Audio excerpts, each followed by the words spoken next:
안녕하세요. 진심으로 미안한다고 얘기를 했는데도 관계가 안 풀린 적 있으세요? 그건 진심이 없어서가 아니라 순서가 틀려서 그럴 수 있어요. 특히 미안해 하려는 순간 머릿속에 나만 그런가? 너도 잘못하지 않았어? 하는 생각 있지 않아요?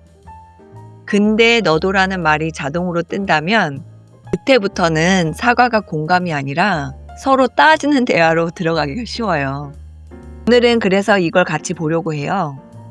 왜 사과가 막히는지, 왜 사과했는데도 마음에 안 닿는지, 어떻게 말하면 관계가 더 망쳐지지 않고 오히려 숨이 트일 수 있는지. 오늘 끝까지 보시면 누구한테 사과를 하기 어려운 순간 바로 쓸 수 있는 문장 3개를 알려드릴게요. 지금 한 명을 한번 떠올려 보세요. 그게 가족일 수도 있고, 배우자일 수도 있고, 친구일 수도 있고, 혹은 한동안 오래 못 본 사람일 수도 있어요. 첫 번째, 왜 미안해 라는 말이 이렇게 어렵게 느껴질까요? 저는요, 많은 경우에 사과가 공감의 내용이라기보다는 이렇게 느껴지더라고요. 내가 미안해라면 다 책임져야 되는 건가? 이 대화 어디까지 가는 거야? 이런 것들이 이제 말을 하면서 제 머릿속에 들리더라고요. 그리고 마지막으로 치명타. 잠깐만. 공평해야지 그러면. 나도 미안해하면 너도 미안해하는 거 있는 거 아니야? 나만 잘못한 거 아니잖아. 사람들은 보통 자존심이 세서 미안해라는 말을 잘 못한다고 생각을 하는데 사실은 그것보다는 마음이 안전하지 않을 때 나타나는 자연스러운 반응이에요. 제가 사과를 할 때 다른 사람한테 그 목적이 관계를 회복하는 것이 아니라 내가 내려가야 하는 말처럼 느껴질 때는요. 마음은 바로 방어를 켜요. 이 사과를 통해서 내가 내 자리보다 더 내려가야 하는 마음이 들면 제 마음은 먼저 방어를 키더라고요. 그러니까 공감보다는 변명이나 설명이 나오는 거죠, 당연히. 어떻게 생각하세요? 그리고 더 헷갈리는 거는요. 제가 미안해라고 했는데 그 상대방의 표정을 보면 전혀 그게 감정이 전달이 안 된 거예요. 그럴 때 어떤 느낌이 드세요? 저는 제가 미안해라고 했을 때 상대방 얼굴이 반응이 별로 안 좋으면 다시 그 미안해라는 말을 가지고 가고 싶더라고요. 나도 어렵게 한 말인데, 나도 억울한데 도대체 어떻게 하라는 말이야 이런 생각도 들고요. 저도 며칠 전에 그런 경험이 있었어요. 상대가 이렇게 말했거든요. 그 말 너무 상처였어. 저는 바로 미안해 라고 했는데 상대방의 얼굴이 똥 씹은 얼굴인 거예요. 내가 한 미안해가 그 사람 마음속에 들어가질 않는 거예요. 내가 말하는 미안해가 그 다른 사람의 마음에 들어가지 않는 이유는 진심이 없어서라기보다는 순서가 바뀌어서 그런 것 같아요. 특히 이런 말이 바로 붙을 때요. 미안해. 그런 의도는 아니었어. 너를 상처를 주려고 한 건 아니었는데. 미안해. 근데 너도 알잖아. 이 근데라는 말이 상대방한테는 이렇게 들릴 수가 있어요. 내 마음을 들어주는 건 잠깐이네. 결국은 너는 너 얘기를 하고 싶구나. 이러면서 이제 상대가 그 미안함을 받지 못하고 문을 닫게 되는 거죠. 저도 그런 일들이 많이 일어났었거든요. 여기서 잠깐 멈춰볼게요. 사과하려는 순간 머릿속에 제일 먼저 떠오르는 건 뭔가요? 내 의도인가요? 내 억울함일 수도 있고 아니면 이 대화가 끝없이 이루어질 것 같은 느낌? 이건 자존심이 세서라기보다는 마음이 안전하지 않다고 느껴질 때 나오는 반응이더라고요. 여기 보면 좀 문화 차이가 있더라고요. 한국 문화에서는 미안해라고 하면은 제 자신을 낮추고 들어가는 거잖아요. 한국 문화는 이제 서열이 있는 문화이기 때문에 그렇게 낮추고 들어갈 때 약간 내 위치도 같이 내려가는 것 같아요. 혹은 책임을 떠안는 말로 느껴질 때가 있어요. 내가 미안해라는 거는 내가 잘못했어 라는 말도 될 수가 있잖아요. 그래서 가까운 관계일수록 그런 위치나 체면 이런 것들이 따라오는데 저 같은 경우도 제가 엄마로서 제 아이한테 미안해라고 할 때는 이제 한국 문화를 보면 그 서열에 영향을 줄 수가 있는 거죠. 그런데 미국 문화에서는 sorry가 그렇게 무게가 깊지는 않아요. 물론 아주 심각한 상태에서도 I'm sorry라고 얘기를 하지만 미국에서는 더 공감용으로 쓰이는 경우가 많아요. 아, 너한테 그런 일이 일어났으니까 나도 참 마음이 안 좋다 라는 경우도 될 수 있고 아니면 실례합니다 라고도 쓸 수 있고 아니면 그랬구나라는 공감의 뜻으로 쓰이기도 하기 때문에 미국말로 sorry는 한국말로 미안해보다는 조금 더 가벼운 점도 있는 것 같아요. 제 생각에는. 물론 미국도 무거운 사과가 있지만 저희가 보통 일상에서 쓰는 미안해 하는 가벼운 sorry도 있기 때문에 그 사용이 조금 다른 것 같아요. 한국에서 미안해라고 쓸 때는 공감이기 전에 책임 선언 같은 느낌? 그래서 한국말로 미안해라는 말이 조금 더 힘든 것 같아요. 근데 저는 조금 더 헷갈리는 부분이 분명히 미안해라고 했는데 상대방의 얼굴이 별로 변하지 않는 그런 황당한 순간 있으셨어요? 나는 진심 어리게 미안하다고 했는데 그 듣는 사람 얼굴이 전혀 감동이 없는 아주 어색한 순간. 저는 그런 순간들이 좀 많았거든요. 사역을 하다 보면은 죄송합니다, 미안해요 라는 말을 참 많이 하게 돼요. 그거를 통해서 인간이 되어가는 장점이 있더라고요. 그런데 분명히 제가 진심 어리게 미안해 라고 했는데 그 상대방의 얼굴이 전혀 안 변했을 때 그 황당함은 이루 말할 수가 없어요. 마음속으로 저는 그런 게 올라오더라고요. 나는 이렇게 어렵게 너한테 미안하다고 했는데 너는 너의 잘못도 얘기하지 않고 아무 말도 안 하고 나 정말 억울하다. 억울하다는 느낌이 먼저 들고 또 한 가지 마음은 그럼 도대체 어떻게 하라는 거야 하는 또 화가 나는 느낌? 내가 하는 사과가 다른 사람 마음에 전달되지 않는 또 다른 이유는 진심이 없어서가 아니라 조금 너무 빨라서일 수도 있어요. 미안해. 근데 너도 알잖아. 이런 종류의 말? 저는 이런 말을 많이 했었어요. 어떠세요? 그런 말 하신 적 있으세요? 근데 이 근데라는 말은 듣는 사람한테 이렇게 들려요. 나한테 미안하다고는 했는데 내 마음을 같이 들여다보는 거는 아주 잠깐이고 또 너는 내 얘기를 하네? 그런 생각이 들 수도 있잖아요, 듣는 사람이. 그리고 한국 문화에서는 너가 나한테 이런 상처를 줬어라는 말을 들으면 그거는 단순 행동 문제가 아니라 사람 자체에 대한 평가로 느껴질 수도 있더라고요.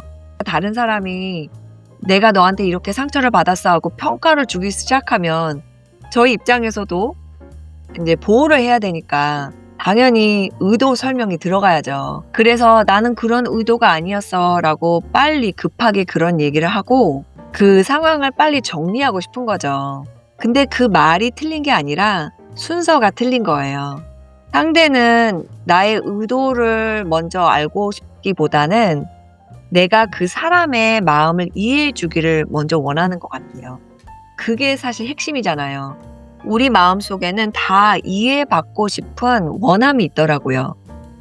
나의 미안하다는 말이 다른 사람의 마음에 들어갈 수 있는 순간은 내가 이해받았다라고 느끼면 그 사과가 쏙 들어가더라고요. 상처받은 그 상대방이 내 마음을 알아주고 있구나라는 생각이 들 때 그 미안해란 말이 그 상대방의 마음속으로 들어갈 수 있더라고요. 관계가 여기에서 자주 막히는 이유가 상대방은 이해를 받고 싶어 하는데 저 같은 경우는 제 의도를 꼭 설명을 하려고 그러는 거죠. 나는 이제 의도를 얘기해서 결론을 내고 싶어 하고 이 사건을 이제 수습해서 좋은 관계가 되길 원하고 상대방은 그거 하기 전에 이해를 받는 것을 먼저 원하기 때문에 제가 그 순서를 뒤바꾸면 미안하다는 말이 그 사람 마음에 들어가질 않아요. 여기서 같이 하나만 해볼게요. 누구랑 싸웠는데 관계를 회복하려고 얘기를 했을 때 이 세 가지 말 중에서 제일 듣고 싶은 말 고르시면 돼요. 댓글에 달아주시면 돼요. 1번은 미안해. 2번 그렇게 느꼈구나. 3번 너 마음 이해해. 1, 2, 3 중에 하나 고르시면 돼요. 저는 제일 와닿는 사과는 아주 심플한 그렇구나. 그 말이 제 마음 문을 열더라고요.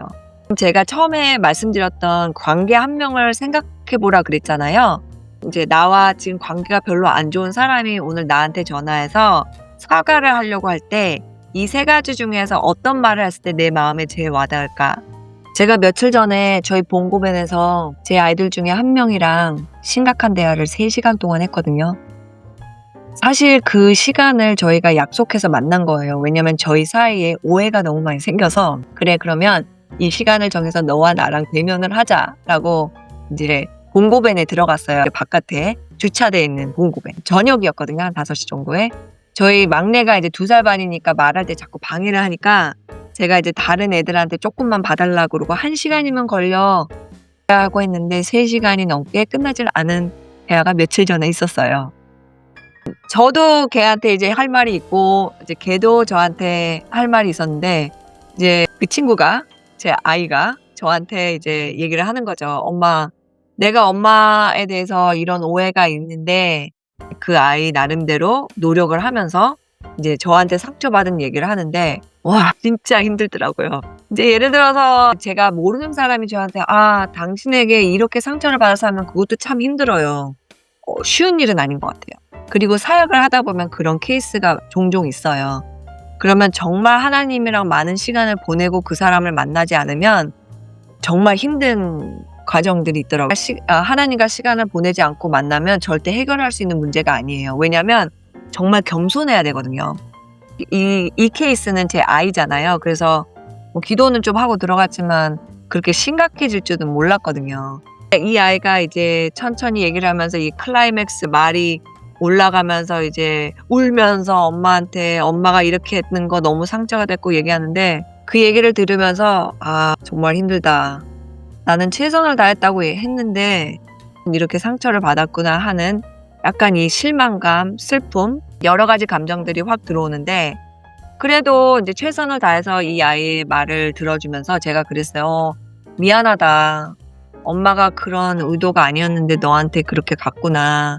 그런 부분들이 엄마가 한번 보고 고쳐 볼게." 그랬는데 제가 말한 그 내용에는 하나도 영향을 안 받고 그 아이가 더 화를 내는 거예요. 그러면서 자기의 눈을 보라고 그러면서 엄마가 나한테 얘기하는 그 미안함이 뭐라고 얘기했더라? 진실성이 없어 보인대요. 근데 저 같은 경우는 이제 제가 울고 그러면 또 더 이상해지니까 이제 마음을 막 가다듬으면서 진정을 하면서 미안하다고 했는데 제가 너무 쉽게 미안해라고 해 버린 거예요. 그래서 그 실수 하나로 1 시간에 끝날 거가 이제 3 시간이 걸렸어요. 제가 실수를 한 거는 그 아이가 "엄마 이러이러한 부분 때문에 너무 상처를 받았어." 이렇게 얘기했을 때 그것을 나에 대한 공격으로 안 받아들이고 '아 정말 그렇게 느낄 수도 있겠다.' 하는 공감으로 들어가야 되는데 그게 참 힘들잖아요. 오히려 그 아이가 만약에 "엄마 학교에서 이런 애가 있는데 나한테 못되게 굴어서 너무 힘들어." 그러면 그건 너무 쉽죠. 곧바로 공감에 들어갈 수 있어요. 그러냐? 걔 왜 그러냐?" 이러면서. 그죠? 근데 그 상대가 저일 경우에 그 공격 대상자가 이제 제가 될 경우에는 그 공감을 주기가 참 힘들더라고요. 그래서 그날 제가 느꼈던 거는 '아 내가 이 아이와 공감을 하기 위해서는 큰 용기가 필요하구나.' 그 아이가 화나고 울고 화나고 이렇게 울분을 토할 때 그거를 피하려고 하기보다는 그 말이 왜 나왔는지 고통 안에서 볼 수 있는 용기가 필요하더라고요. 그래서 제가 용기를 내서 2 시간부터는 절차를 바꿨어요. 이렇게 하면은 이제 저녁도 못 먹고 이제 12 시까지 이렇게 하겠다 싶어서 "그래 엄마가 공감이 안 된다는 건 인정하마." 하면서 "내가 어떻게 들어 줬으면 좋겠니?" 라고 물어봤어요. 어려웠죠. 아이들 키운다는 건 참 어려운 것 같아요. 제가 이제 46세 엄마가 돼 보니까 저희 부모님을 탓할 수가 없더라고요. 저에 비해서는 너무나 훌륭한 부모님이시기 때문에 저는 어렸을 때 '아 내가 부모님 되면 정말 완벽한 부모님에 대한 그런 생각들을 했었는데 이제 그게 다 깨어졌죠. 첫째, 둘째, 셋째, 넷째, 다섯째 인제 키우면서 참 겸손하게 되는 것 같아요, 부모로서. 제가 인제 그렇게 3 시간 동안 얘기를 하면서 결국은 제가 울었어요. 그 아이한테 나의 그 감정을 보여주고 '너가 고통스러우니까 나도 엄마로서 너무 고통스럽구나.' 하고 내가 울었을 때 그 아이의 얼굴이 처음으로 누그러지더라고요. 일부러 그 아이를 인제 마음을 바꾸게 하려고 일부러 운 거는 아니고요. 얘기를 하고 있는데 좀 서럽긴 하더라고요. 이렇게 엄마로서 최선을 다했는데 이렇게 성적표를 아이에게 이제 F를 받는 거잖아요. 제가 고민을 했던 게 왜 하나님은 관계를 그렇게 중요시할까라는 궁금함이 들더라고요. 마태복음 5장에 보면 그런 말씀이 있잖아요. 예배를 드리기 전에 불편한 관계가 있으면 가서 관계를 회복한 다음에 와서 예배를 드려라.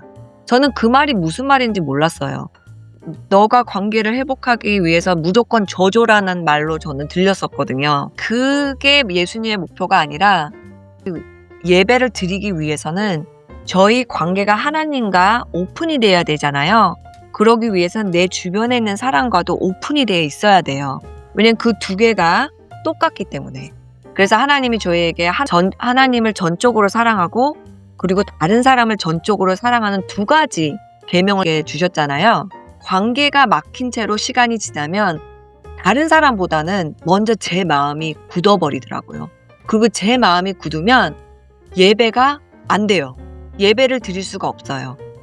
그런데 내가 어떤 사람이랑 이제 화해를 하려고 했는데 그 사람도 화해하고 싶은 마음이 있고 나도 그러니까 얘기해서 잘 풀리는 경우가 있지만 내가 그런 사과하고 싶고 관계를 회복하고 싶은 마음이 있는데 다른 사람은 전혀 그런 준비가 안 돼 있거나 그런 케이스도 있잖아요.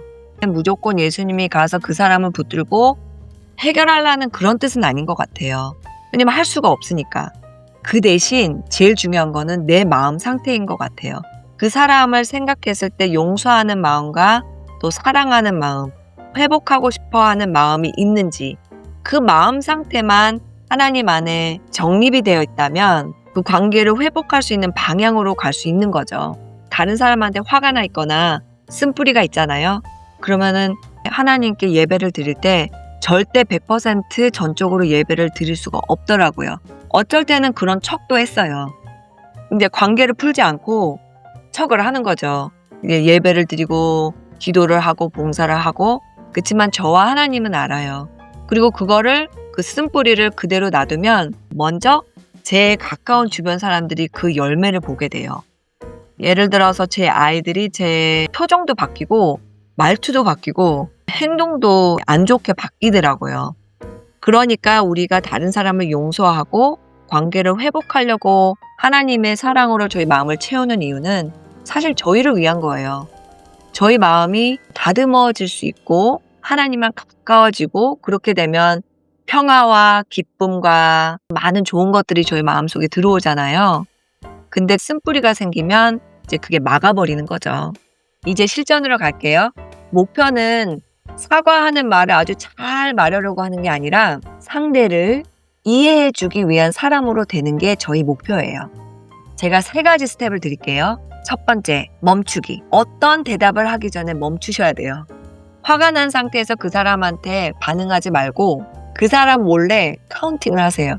1, 2, 3, 4, 5. 물론 눈이랑 이제 말과 이제 행동은 그 사람을 보고 그렇구나.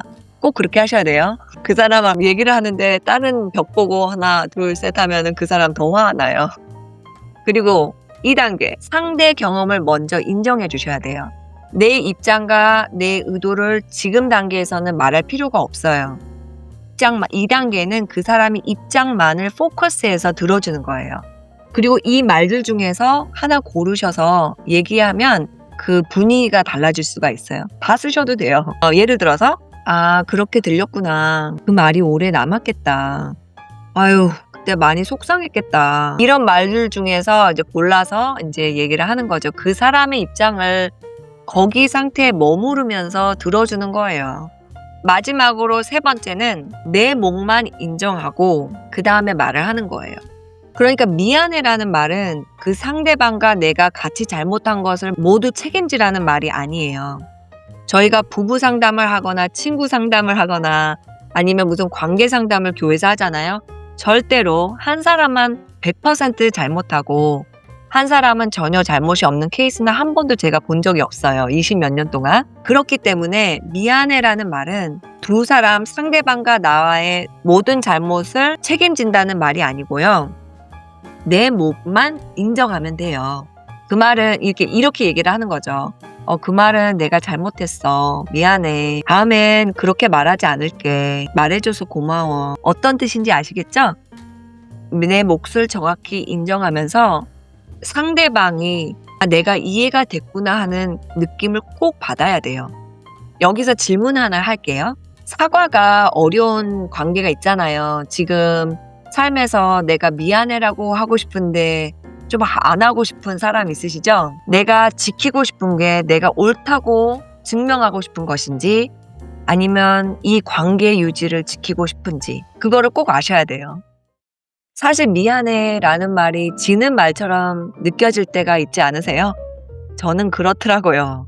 내가 또 미안해라고 왜 얘기해야 돼? 이런 생각이 없잖아 있는데 때로는 그 한마디가 관계를 다시 숨을 쉬게 할 수 있는 한마디가 될 수가 있어요. 한 가지 조심해야 될 것은 그 미안해라는 말이 너무 빨리 나오면 안 돼요.